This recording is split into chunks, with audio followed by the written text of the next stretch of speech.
Malásia, terra de florestas tropicais luxuriantes, terra de cidades vibrantes à beira-mar, terra de cultura diversificada e espírito acolhedor. Há uma terra no sudeste da Ásia que combina tradição, modernidade e biodiversidade. Um país com história rica, praias deslumbrantes e um povo caloroso. Bem-vindo à Malásia. Aqui, entre as selvas tropicais e montanhas majestosas, diferentes comunidades coexistem há séculos, moldando a identidade do país com riqueza cultural única. A Malásia é um mosaico vivo de Kuala Lumpur, com seus arranha-céus modernos, as ilhas paradisíacas de Langkawi, até vilarejos tradicionais onde costumes ancestrais ainda prosperam. Um país jovem em espírito com inovação tecnológica e criatividade cultural. A juventude contribui para a música, arte, gastronomia e tecnologia. No coração da Malásia, os parques nacionais e reservas naturais brilham como joias da biodiversidade, enquanto rios majestosos serpenteiam pela terra, testemunhando séculos de história. A Malásia é também um caldeirão cultural do batik, às danças tradicionais da culinária multicultural, aos festivais coloridos. A identidade aqui é rica e diversificada. Antes de começarmos nossa viagem pela Malásia, deixo uma pergunta: o que torna este país tão especial? Será a sua natureza exuberante, a sua história fascinante ou a diversidade das suas culturas? Partilhe sua opinião nos comentários. E não se esqueça de seguir o canal para explorar comigo florestas tropicais, ilhas paradisíacas, cidades vibrantes e tesouros culturais deste país extraordinário. Templo Kek Lok Si.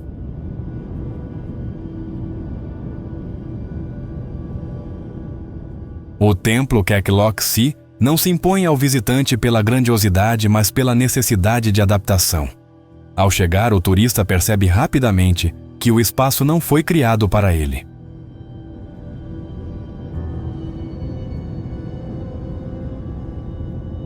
Situado em Penang, o templo funciona como centro religioso ativo.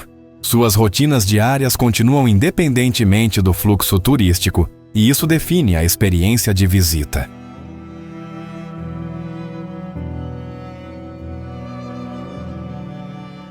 Para o viajante, o primeiro aprendizado é comportamental. Ritmo, tom de voz e postura corporal tornam-se ferramentas essenciais para circular sem perturbar o funcionamento do lugar.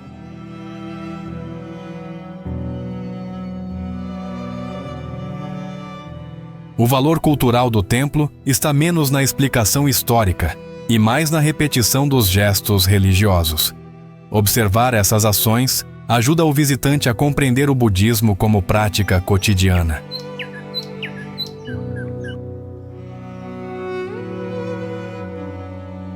A presença de visitantes é tolerada, mas não central. O espaço mantém regras implícitas que exigem atenção constante e capacidade de leitura social.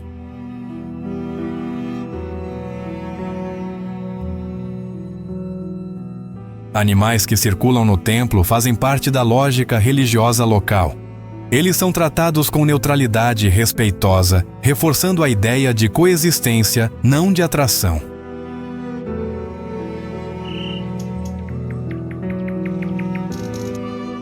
O tempo é um elemento-chave da experiência. Permanecer mais tempo em silêncio é mais significativo do que deslocar-se rapidamente por todo o complexo.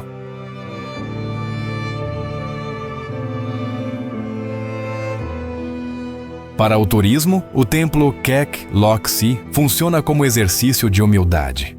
Ele ensina que nem todo destino existe para ser interpretado ou consumido.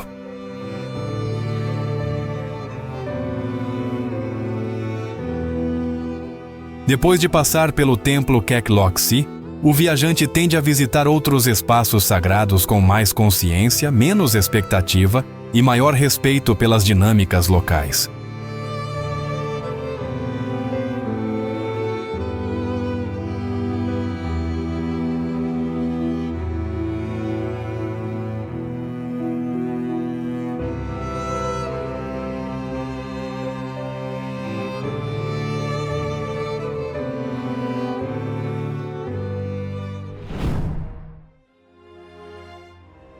Batucaves.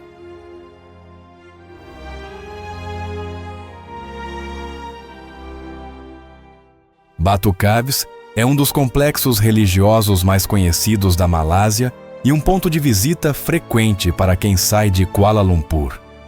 O local combina formação geológica natural e prática religiosa ativa, funcionando tanto como santuário quanto como espaço visitável.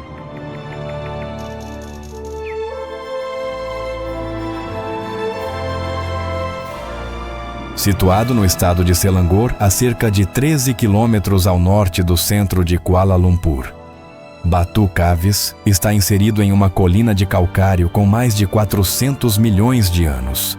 A formação abriga várias cavernas, algumas acessíveis ao público.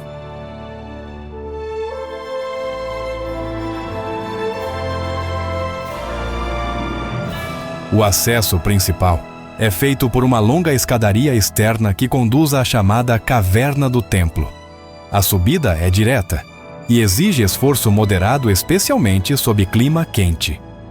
Do topo, a área urbana ao redor pode ser observada com clareza.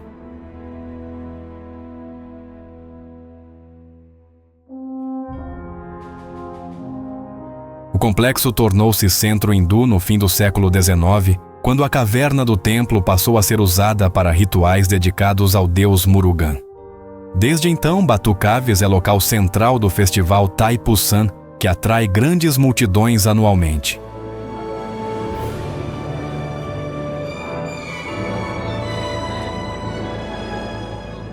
Além da Caverna do Templo, há cavernas menores, com exposições culturais e áreas de visitação mais controladas. Esculturas religiosas e elementos arquitetônicos simples convivem com a rocha natural sem alterar sua estrutura principal.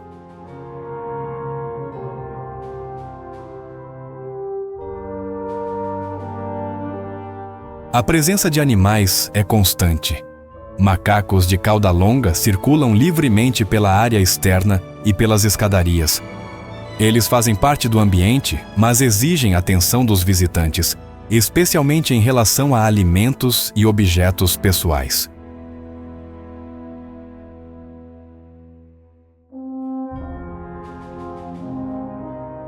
O entorno imediato de Batucaves mantém vegetação tropical adaptada ao relevo calcário. Árvores, arbustos e aves locais contribuem para a sensação de transição entre área urbana e espaço natural religioso.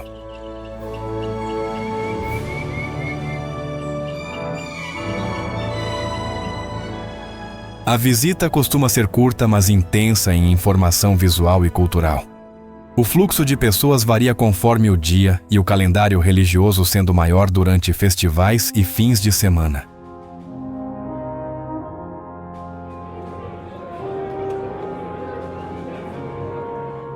Batucaves oferece uma leitura clara da relação entre fé, geologia e espaço público na Malásia. A experiência ajuda a compreender como práticas religiosas se integram ao território e ao cotidiano fora do centro urbano.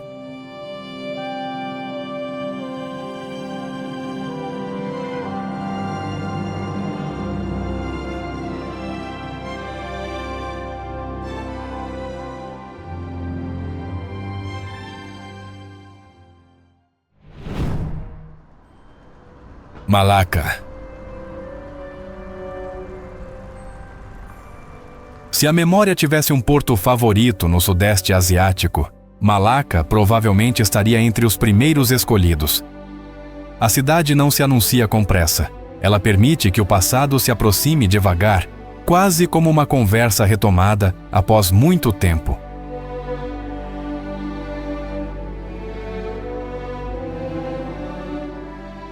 Localizada na costa oeste da Malásia, voltada para o Estreito de Malacca, A cidade foi durante séculos um ponto-chave do comércio marítimo. Portugueses, holandeses, britânicos e comunidades asiáticas deixaram marcas que ainda moldam a vida urbana atual.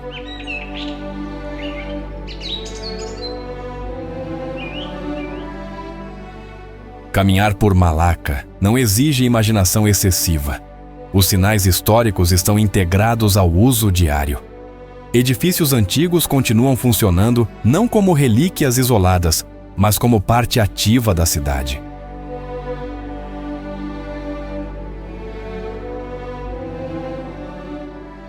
Em bairros como Jonker Street, o comércio acontece em ritmo humano. Lojas familiares, vendedores conhecidos pelo nome e pequenas pausas para a conversa criam uma sensação de continuidade difícil de simular.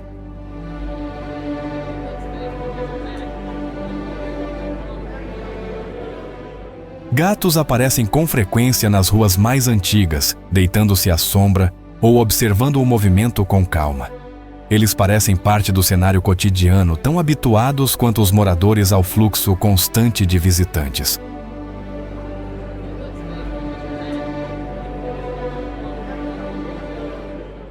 A herança portuguesa permanece visível não apenas na arquitetura, mas também nos costumes e na música da comunidade eurasiática. Não é um passado congelado, e sim uma identidade que continua sendo praticada.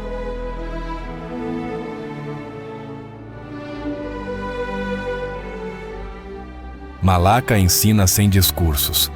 A convivência entre templos chineses, mesquitas e igrejas cristãs acontece de forma prática, refletida mais no cotidiano do que em declarações simbólicas.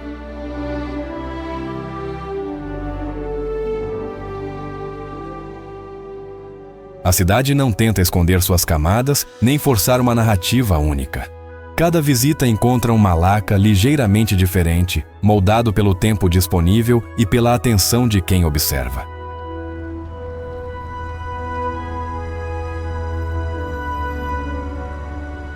Malaca permanece como um ponto de convergência silencioso, onde histórias se cruzam sem precisar ser resolvidas. É essa abertura contínua que faz da cidade não um destino final, mas um elo que naturalmente conduz à próxima descoberta.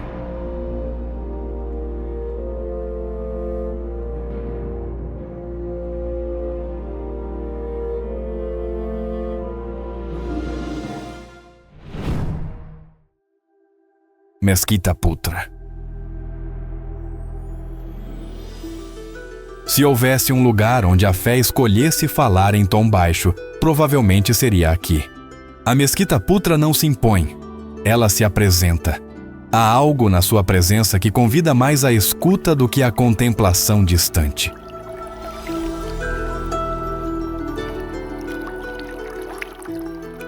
Situada em Putrajaya, o centro administrativo da Malásia, a mesquita ocupa uma posição estratégica entre edifícios governamentais e espaços públicos. Desde o final da década de 1990, ela tornou-se um ponto de referência espiritual, em meio a uma cidade planejada para a eficiência.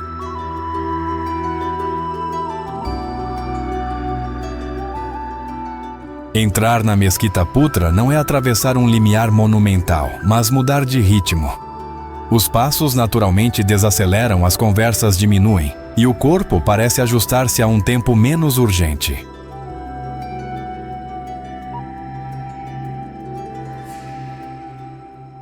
O espaço é frequentado não apenas por fiéis, mas também por visitantes curiosos, estudantes e famílias. Gatos aparecem ocasionalmente nos arredores, movendo-se com tranquilidade, como se também reconhecessem o caráter acolhedor do lugar.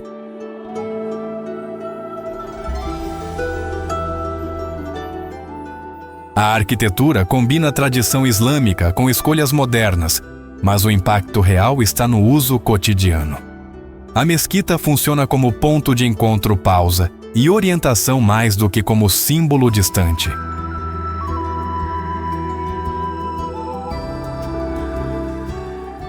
Durante os horários de oração, o espaço se reorganiza de forma quase automática. Não há pressa visível, apenas um consenso silencioso que orienta o movimento coletivo.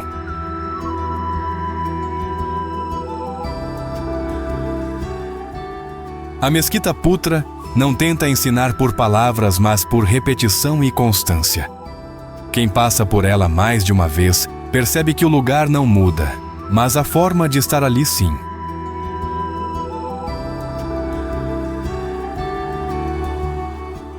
Em Putrajaya, onde tudo parece planejado, a mesquita oferece algo menos previsível, um espaço para desacelerar sem instruções explícitas, apenas pela atmosfera compartilhada.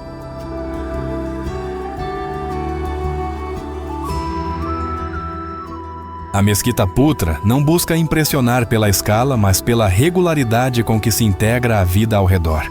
É essa presença constante e silenciosa que a torna memorável, mesmo quando já não está mais diante dos olhos.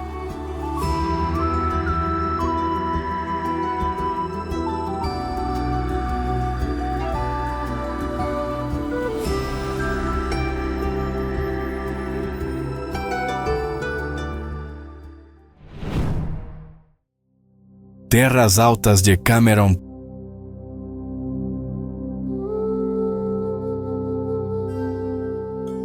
Se existisse um destino capaz de ensinar o viajante a redefinir o conceito de subir para descansar às terras altas de Cameron, cumpririam esse papel com precisão.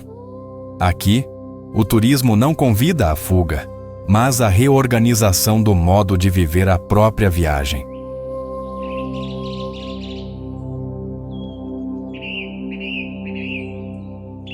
Localizadas no estado de Pahang, as terras altas de Cameron foram planejadas historicamente como zona agrícola estratégica.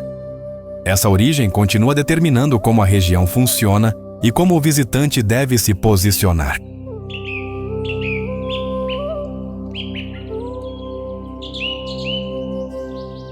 Para quem viaja, o primeiro aprendizado é estrutural. Estradas, horários de trabalho e ciclos produtivos moldam o deslocamento diário, exigindo planejamento flexível e atenção ao contexto local.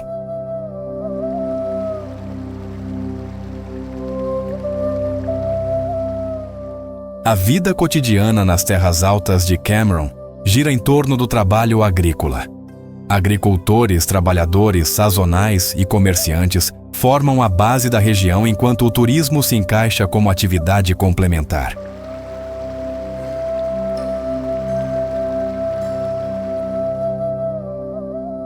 Culturalmente, a região revela como comunidades distintas convivem por meio da produção. O viajante aprende observando práticas compartilhadas, regras informais e a divisão funcional do espaço.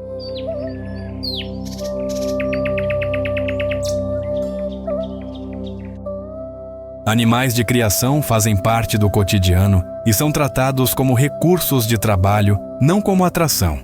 Essa relação direta com a subsistência redefine a percepção do visitante sobre o lugar.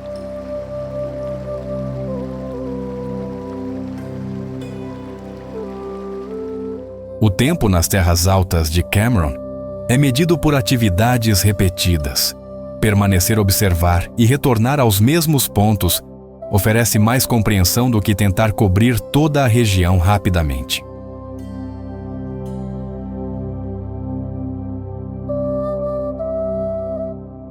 Para o turismo contemporâneo, a região funciona como contraponto à lógica de consumo acelerado. Ela exige paciência, adaptação e respeito aos processos locais.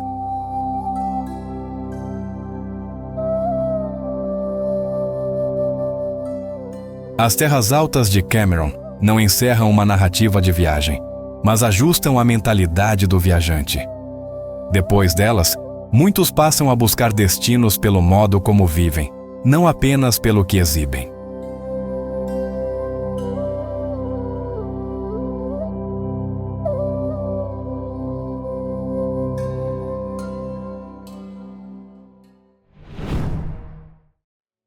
Ilha de Penang.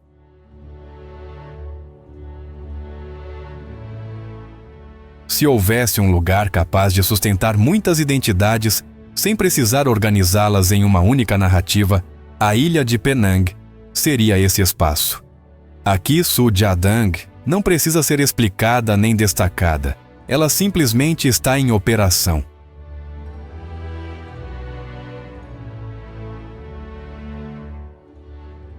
Situada no noroeste da Malásia, Penang desenvolveu-se como centro comercial, administrativo e residencial. A ilha nunca separa a função de viver da função de trabalhar, criando uma estrutura urbana contínua e prática.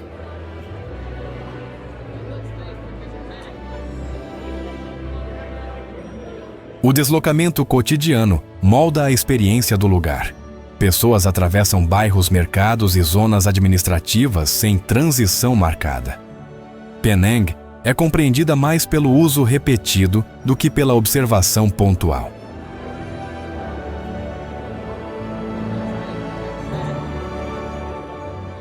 Georgetown concentra boa parte da atividade econômica e institucional, mas não funciona como vitrine.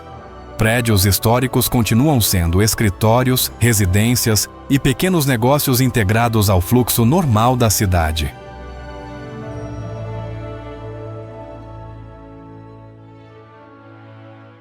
A convivência entre comunidades acontece por ajuste prático. Horários religiosos, calendários culturais e rotinas comerciais se adaptam uns aos outros sem necessidade de coordenação explícita.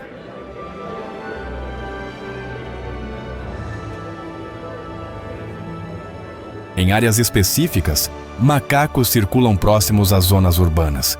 Eles são tratados com cautela cotidiana, nem atração, nem ameaça, apenas parte de um acordo silencioso entre cidade e ambiente natural.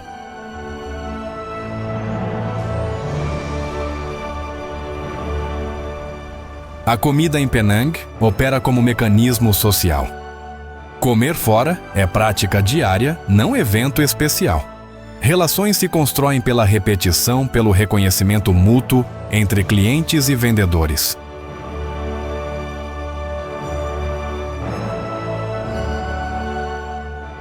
Penang não se revela de imediato. A familiaridade surge lentamente por meio de escolhas recorrentes, trajetos conhecidos e pequenas negociações do convívio diário.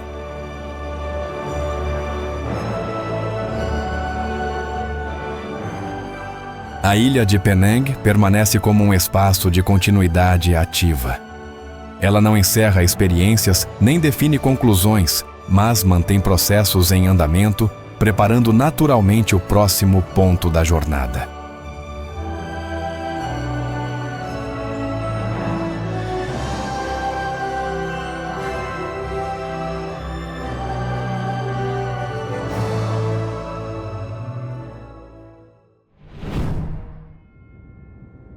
Terras altas de Genting. Genting Highlands não impressiona pela ideia romântica de Nui, mas pelo que revela sobre a forma como o lazer moderno é construído. Aqui, cada decisão reflete escolhas humanas sobre consumo, entretenimento e controle do tempo.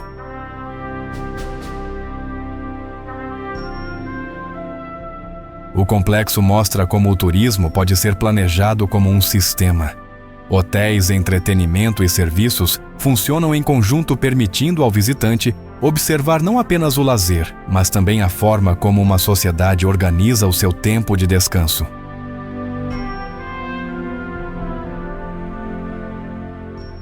Conversar com funcionários revela histórias invisíveis. Muitos trabalham em turnos longos, vivendo em uma cidade que quase nunca dorme, onde o visitante é passageiro, mas o sistema permanece constante.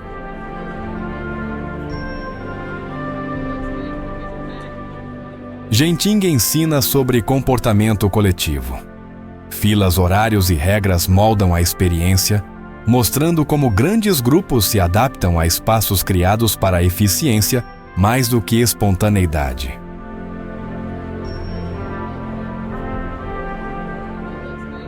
A ausência quase total de vida selvagem reforça o caráter artificial do destino.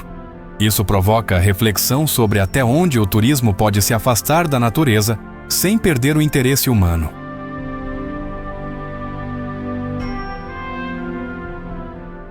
Mais do que descanso, Genting oferece observação.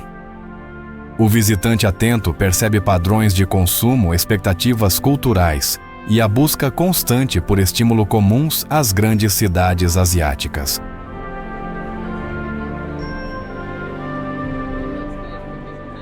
O aprendizado aqui não vem de museus, mas da vivência. Genting mostra como experiências podem ser projetadas, repetidas e escaladas, transformando lazer em indústria.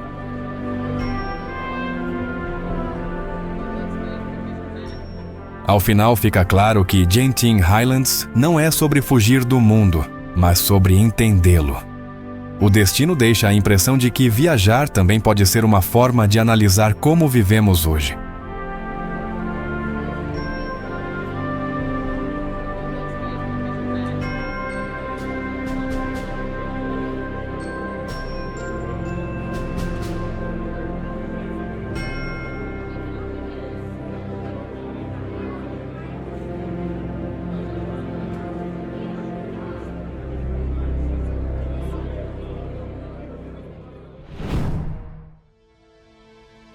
Kuala Lumpur.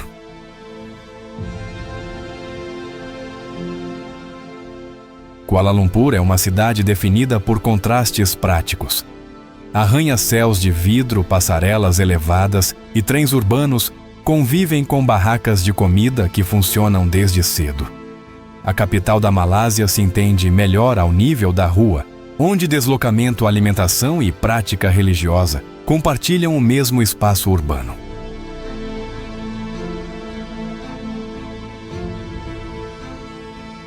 Localizada no Vale do Klang, Kuala Lumpur, cresceu a partir do encontro de rios, origem do seu nome. Com o tempo, tornou-se centro administrativo e financeiro do país e hoje funciona como ponto de conexão para deslocamentos terrestres e aéreos dentro da Malásia.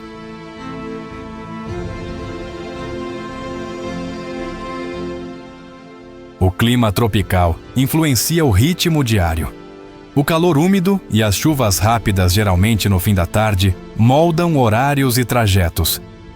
Centros comerciais e passagens cobertas passam a ser usados como rotas práticas de circulação.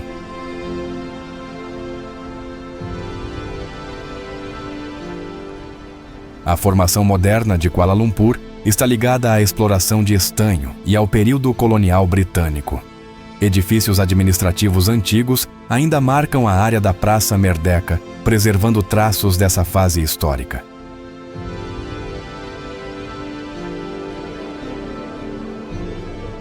A cidade revela uma convivência social clara entre comunidades malaia, chinesa e indiana.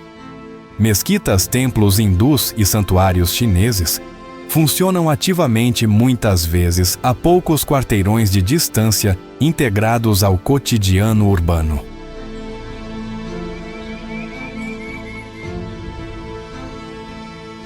A vida local se organiza por bairros.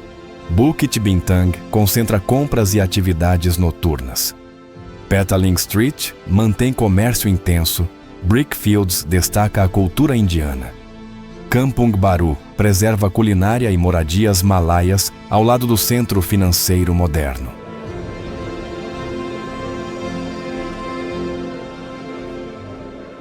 Para visitantes, a área do Kuala Lumpur City Center ajuda a compreender a escala urbana, reunindo torres corporativas, parque público e espaços de circulação integrados. É um ponto eficiente para observar a organização da cidade.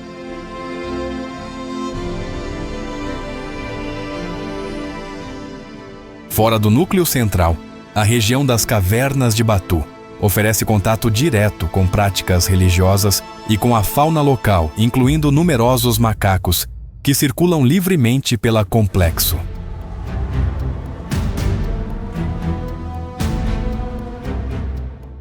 Kuala Lumpur funciona bem para um turismo informativo e ativo, combinando caminhada, transporte urbano e troca frequente de bairros. Com atenção ao clima e à organização da cidade, a experiência se torna clara e eficiente.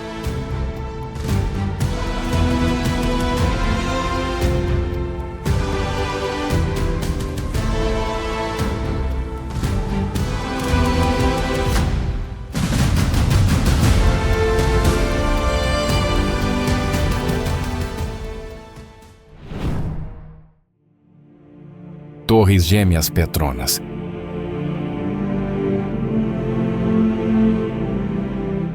As Torres Gêmeas Petronas são o elemento mais reconhecível do centro urbano de Kuala Lumpur. Mais do que um símbolo nacional, elas funcionam como referência espacial clara para quem circula pela cidade.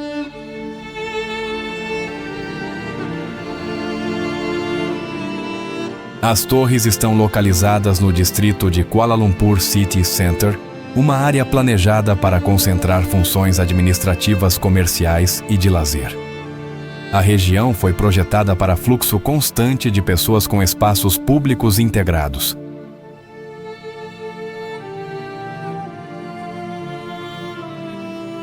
Com 88 andares e cerca de 452 metros de altura, as Torres Petronas foram projetadas pelo arquiteto César Pelli e concluídas em 1998.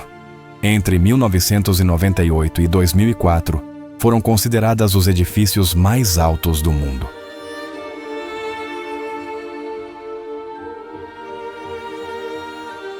O projeto arquitetônico combina aço inoxidável e vidro materiais, escolhidos para resistir ao clima quente e úmido. A planta geométrica se inspira em padrões islâmicos, refletindo identidade cultural, sem recorrer à ornamentação excessiva.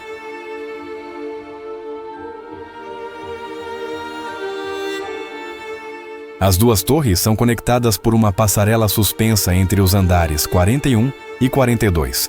Essa ligação foi projetada para permitir movimentos estruturais independentes, garantindo segurança e estabilidade.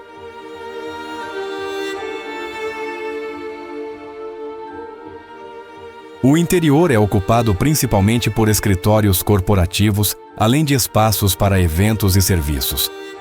Para o público, o acesso é restrito à passarela e ao mirante no 86º andar, com visitas controladas por horário.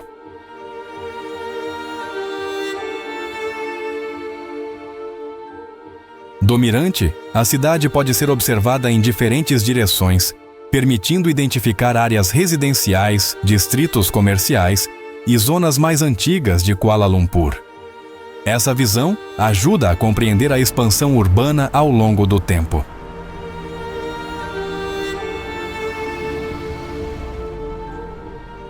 Ao nível do solo, o parque adjacente oferece espaço para circulação, descanso e observação da escala real das torres. O conjunto integra arquitetura vertical e espaço público aberto.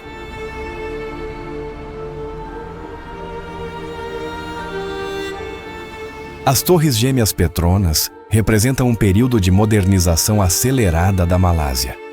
A visita permite compreender como Kuala Lumpur articula ambição econômica, identidade cultural e planejamento urbano em um único conjunto arquitetônico.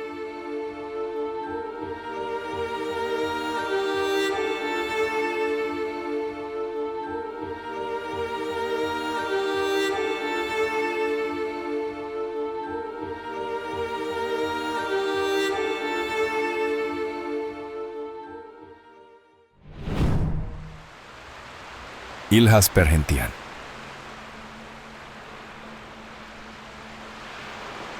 As Ilhas Perhentian não surgem como produto de uma indústria turística planejada.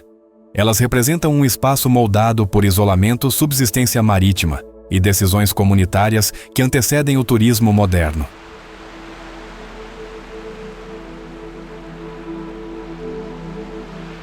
Localizadas ao largo da costa do estado de Terengganu, as ilhas sempre tiveram função prática. Serviram como pontos de descanso e orientação para pescadores e navegadores que cruzavam o Mar do Sul da China.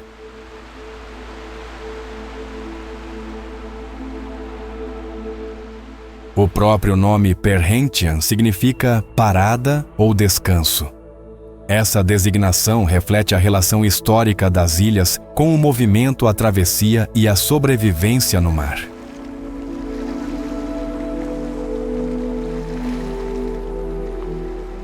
Durante décadas, a economia local baseou-se quase exclusivamente na pesca artesanal. O conhecimento sobre correntes, ciclos de reprodução e clima era transmitido oralmente, definindo o status social dentro da comunidade.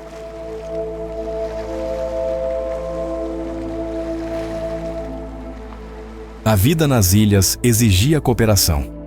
Reparos de barcos, partilha de alimentos e apoio em períodos de monções criaram laços sociais fortes e uma ética coletiva de sobrevivência.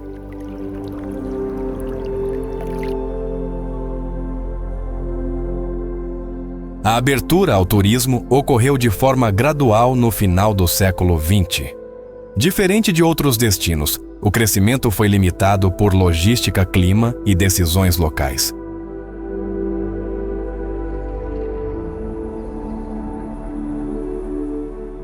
Hoje, as Ilhas Perhentian são também um laboratório de conservação. Projetos de proteção marinha envolvem moradores, pesquisadores e visitantes, transformando o turismo em ferramenta educativa.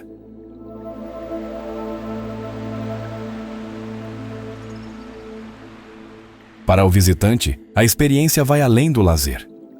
O contato com práticas locais revela como equilíbrio ambiental e sobrevivência econômica precisam caminhar juntos.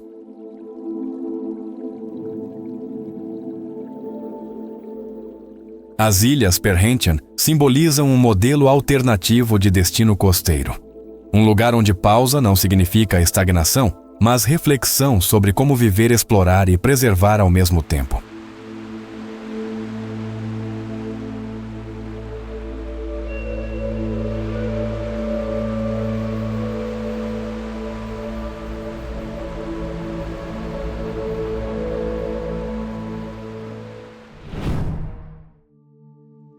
Ipoh. Localizada no estado de Perak, Ipoh desenvolveu-se como um importante centro urbano durante o auge da mineração de estanho na Malásia. A cidade cresceu a partir de decisões econômicas e movimentos migratórios que moldaram sua identidade multicultural.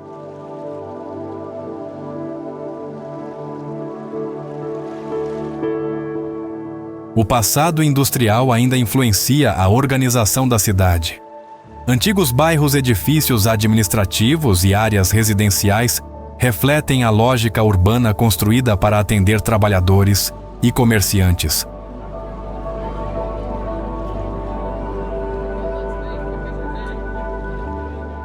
Ipoh é conhecida por sua herança colonial britânica, visível em prédios públicos e instituições educacionais.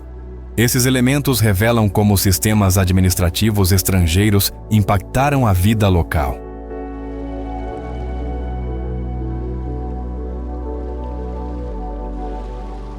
A diversidade cultural é resultado da convivência entre comunidades chinesas, malaias e indianas. Templos, mesquitas e igrejas coexistem, demonstrando tolerância religiosa e adaptação social.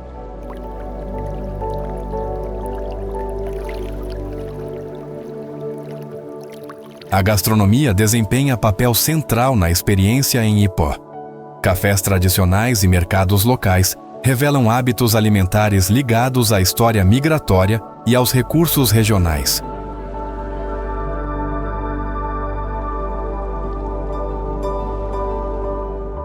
A cidade também se destaca pelo acesso a áreas naturais e cavernas calcárias, historicamente usadas para fins religiosos e comunitários. Essas formações influenciaram práticas espirituais locais.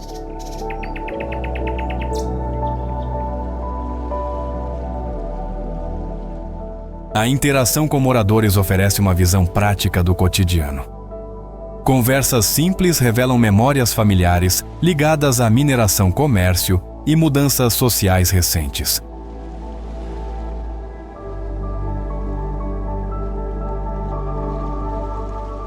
Ipoh demonstra como uma cidade média pode preservar identidade enquanto se adapta ao turismo e à modernização.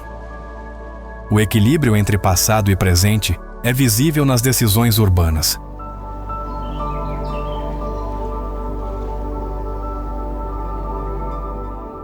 Ipoh não se define por um único marco, mas pelo conjunto de experiências acumuladas. A cidade ensina que história urbana É construída por trabalho, convivência e adaptação contínua.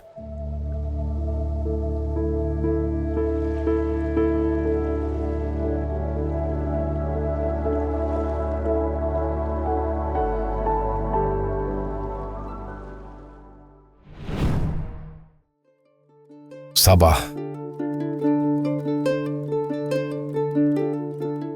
Sabah localiza-se no norte da ilha de Bornéu e representa uma das regiões mais diversas da Malásia.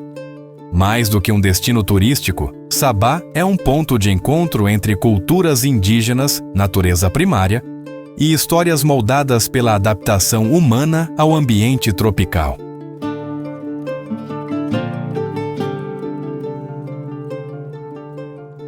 A presença do Monte Kinabalu confere a Sabah um papel simbólico e científico.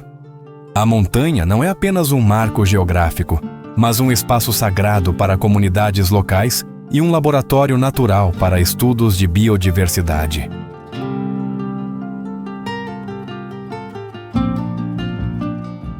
Sabah abriga povos como Kadazan do Sul Bajau e Muruti. Cada grupo mantém tradições, línguas e rituais próprios, transmitidos por meio de histórias orais, celebrações agrícolas e estruturas comunitárias bem definidas.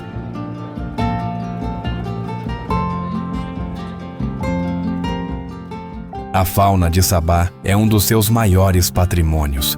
Orangotangos, elefantes, pigmeus de Bornéu e macacos narigudos vivem em áreas protegidas, representando esforços contínuos de conservação e educação ambiental.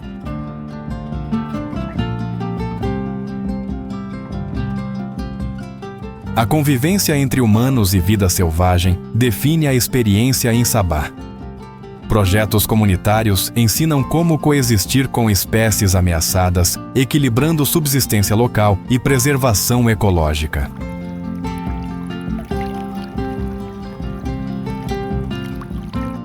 Rios, florestas e áreas costeiras moldam rotinas diárias. Pesca artesanal, agricultura tradicional e transporte fluvial revelam como o ambiente influencia escolhas econômicas e sociais.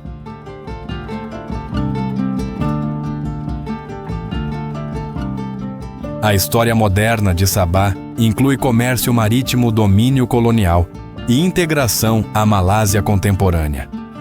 Esses processos deixaram marcas na arquitetura, na educação e na diversidade religiosa da região.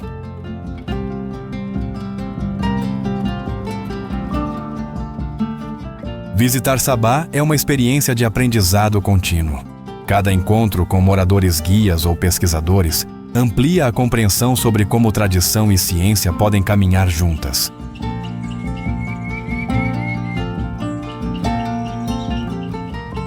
Sabah revela uma identidade construída pela resiliência e pelo respeito ao ambiente. A região mostra que o verdadeiro valor de um destino está na relação entre pessoas, território e responsabilidade compartilhada.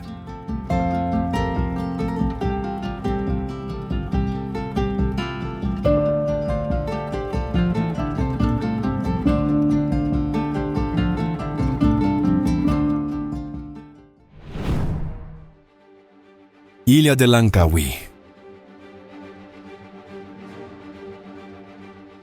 Langkawi não se apresenta apenas como um destino turístico tropical.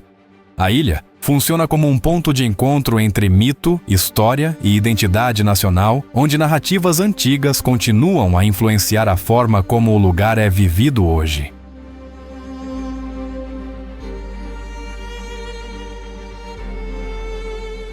Localizada no estado de Kedah, ao noroeste da Malásia, Langkawi sempre ocupou uma posição estratégica no Estreito de Malacca. Durante séculos, foi ponto de passagem para comerciantes marinheiros e impérios em expansão.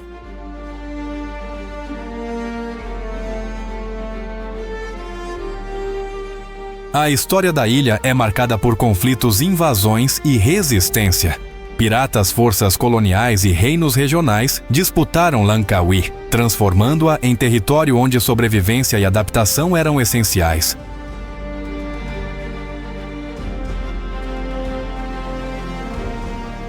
Um dos elementos mais presentes na identidade local é a lenda de Marsuri. Mais do que um mito, a história reflete temas de injustiça, honra e memória coletiva, ainda discutidos entre moradores.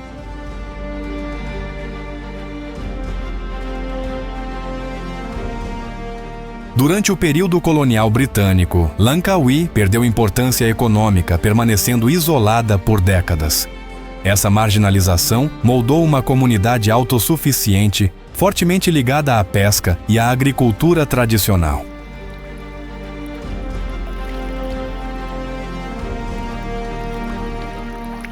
A transformação moderna da ilha começou apenas no final do século XX, quando o governo a declarou zona livre de impostos. O turismo surgiu como nova economia, alterando rotinas, aspirações e relações sociais.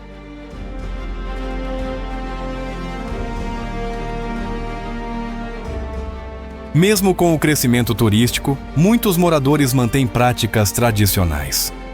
Mercados locais, cerimônias religiosas e valores comunitários continuam centrais na vida cotidiana.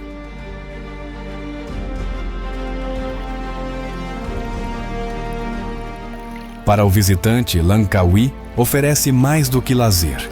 A experiência permite compreender como uma ilha negocia passado e futuro, tradição e modernidade, sem perder completamente sua identidade.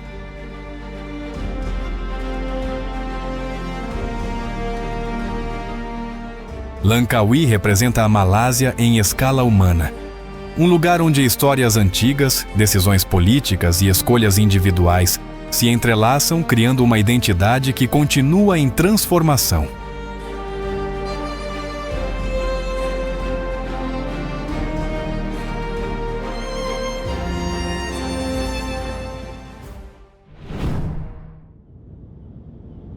Monte Kinabalu.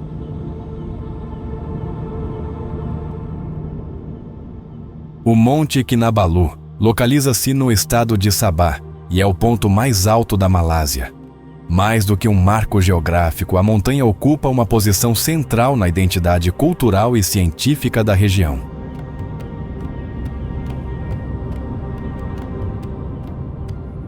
Para as comunidades Kadazan do Sun Kinabalu, sempre foi considerado um espaço sagrado. A montanha está associada a crenças ancestrais sobre espíritos e continuidade da vida, influenciando rituais e valores comunitários até hoje.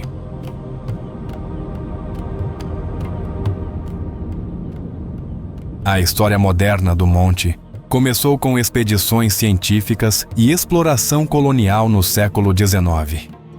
Essas incursões transformaram Kinabalu em referência internacional para estudos botânicos e geológicos.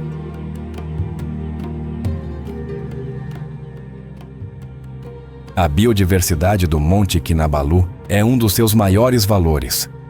Espécies endêmicas de plantas, aves e insetos coexistem em diferentes altitudes, tornando a montanha um laboratório natural reconhecido mundialmente.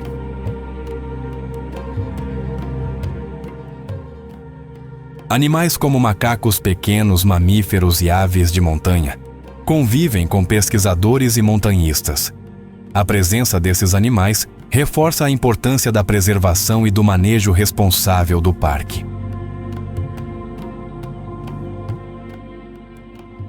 A escalada do Monte Kinabalu não é apenas um desafio físico. Ela representa um processo de disciplina, respeito às regras ambientais e interação constante com guias locais treinados.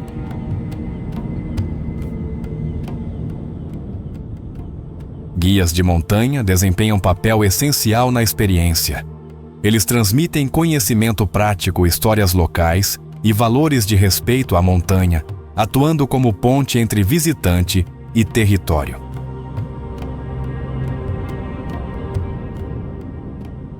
O Monte Kinabalu também é um símbolo nacional de conservação. Seu status como patrimônio mundial reforça o compromisso da Malásia com a proteção de ecossistemas únicos.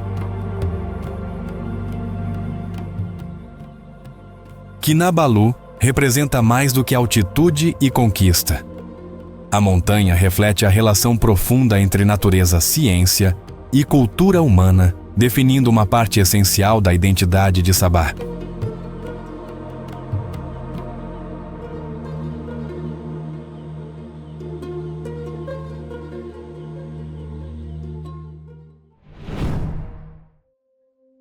Sarawak.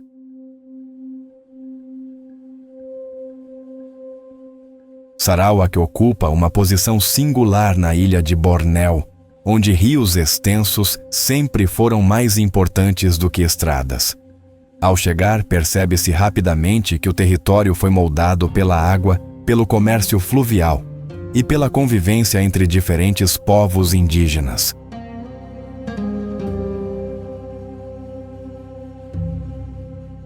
Durante séculos, o rio Sarawak e o rio Hajang foram rotas vitais de troca, defesa e comunicação.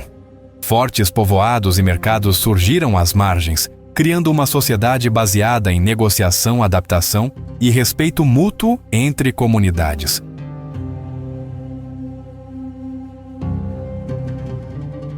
A história de Sarawak também carrega marcas do domínio da família Brooke, os chamados Rajás Brancos. Esse período deixou instituições administrativas, arquitetura colonial e uma abordagem peculiar de governo que misturava poder europeu e costumes locais.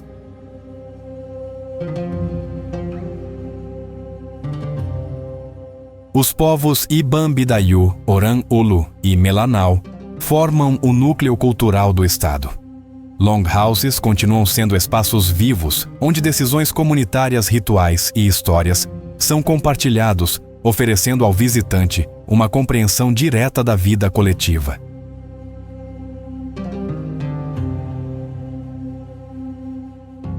Sarawak abriga uma das maiores diversidades de fauna da Malásia.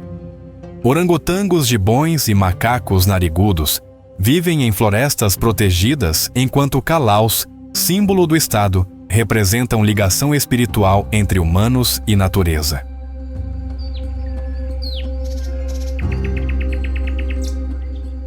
A experiência turística em Sarawak vai além da observação.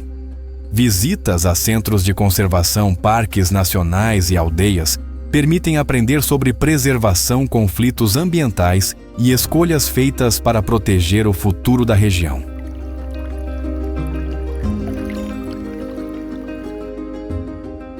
A culinária reflete essa diversidade cultural.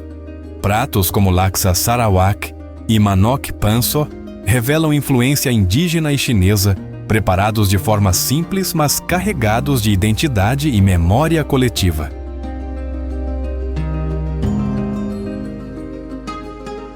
Conversar com moradores revela um orgulho silencioso. Eles falam menos de paisagens e mais de pertencimento, continuidade e responsabilidade com a terra herdada das gerações anteriores.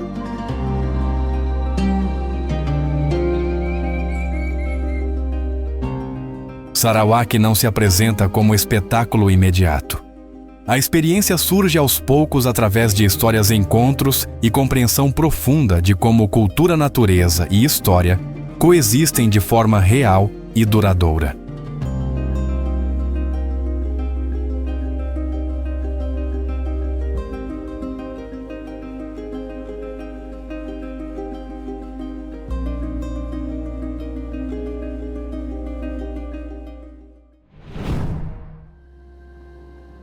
Sipadan.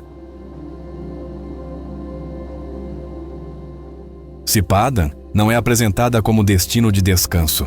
Ela funciona como área protegida com regras claras e acesso limitado. Essa condição define toda a experiência. O foco não está em conforto ou entretenimento, mas na observação direta de um ecossistema marinho mantido sob controle rigoroso.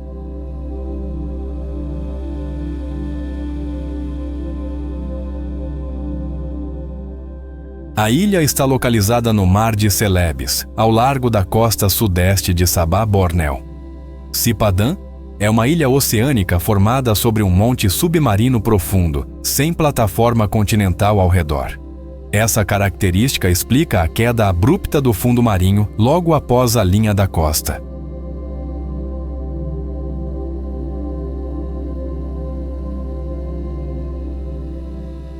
Em termos físicos, a ilha é pequena e praticamente sem infraestrutura turística. Não há hotéis, vilas ou estradas. A presença humana é limitada a guardas pesquisadores e visitantes autorizados durante o dia.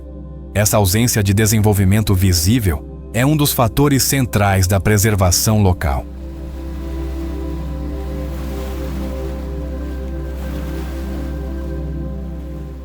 Cipadan ganhou reconhecimento internacional, principalmente por sua biodiversidade marinha. Correntes profundas trazem nutrientes constantes, sustentando grandes populações de tartarugas, tubarões, cardumes de peixes e recifes saudáveis. A concentração de vida não é resultado de intervenção humana, mas de condições naturais específicas.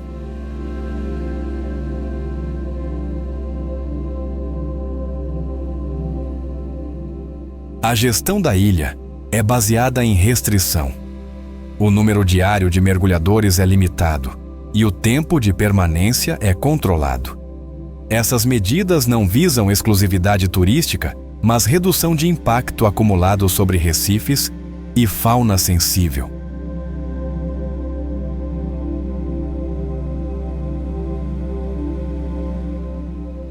A experiência em Cipadan é predominantemente subaquática. Fora da água, há pouco para fazer. Isso direciona a atenção para a observação técnica e comportamento responsável. O visitante precisa estar preparado física e mentalmente para esse tipo de interação concentrada.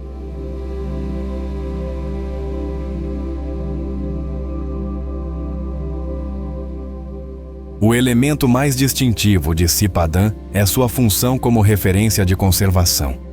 Ela demonstra que proteção efetiva exige limites claros, fiscalização contínua e aceitação de que nem todos os espaços naturais devem ser amplamente acessíveis.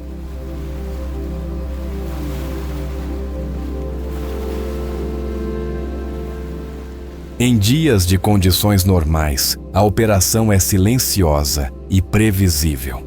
Barcos chegam, mergulhos acontecem, e a ilha permanece intacta. Essa regularidade é resultado de disciplina operacional, não de espontaneidade.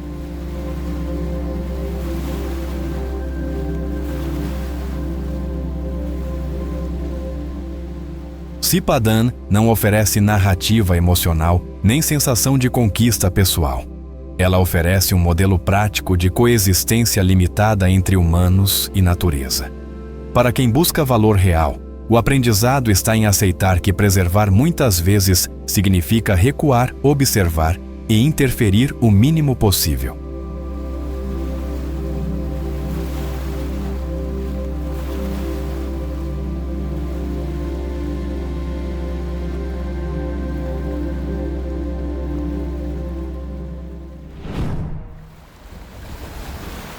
Bali.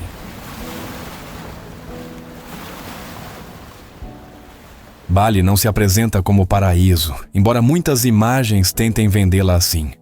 O que define a ilha é outra coisa, um sistema de vida onde religião, trabalho e rotina cotidiana não são separados. Nada aqui funciona isoladamente e essa interdependência é o que molda a experiência real.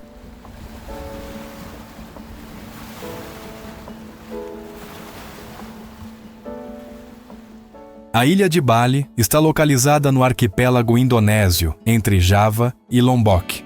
Apesar de pequena em tamanho, possui relevo variado, vulcões ativos, planícies agrícolas, zonas costeiras e áreas montanhosas. Essa diversidade geográfica influencia diretamente como as comunidades se organizam e produzem.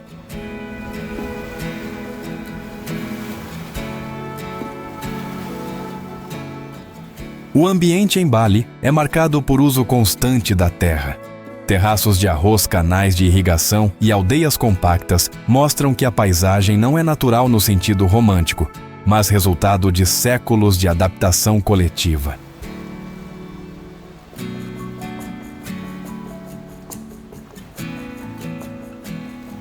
A história de Bali é diferente do restante da Indonésia, por manter o hinduísmo como base religiosa principal. Essa continuidade moldou instituições sociais, calendário, arquitetura e organização comunitária, mesmo após períodos de colonização e mudanças políticas.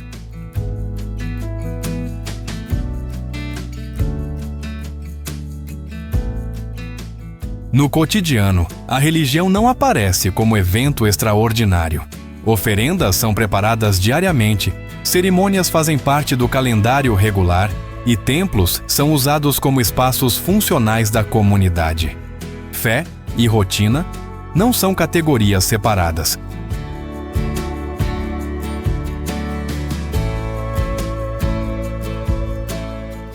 As experiências mais relevantes em Bali não exigem deslocamento constante. A observação do sistema de irrigação Subak, a participação em cerimônias locais quando permitido ou o convívio em vilas mostram mais sobre a ilha do que roteiros rápidos entre praias.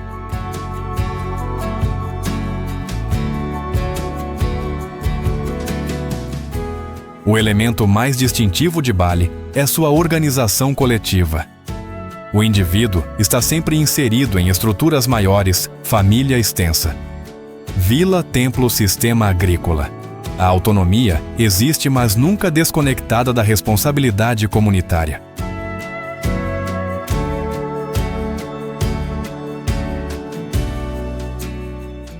Em momentos menos turísticos, fica evidente que Bali funciona independentemente do olhar externo.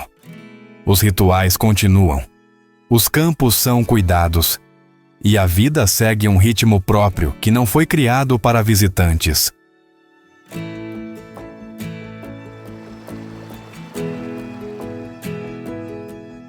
Bali não oferece promessa de transformação pessoal instantânea. Ela oferece algo mais prático, um exemplo consistente de como valores espirituais podem ser integrados à vida diária sem isolamento do mundo real. Para quem observa com atenção esse equilíbrio, é o aprendizado mais duradouro.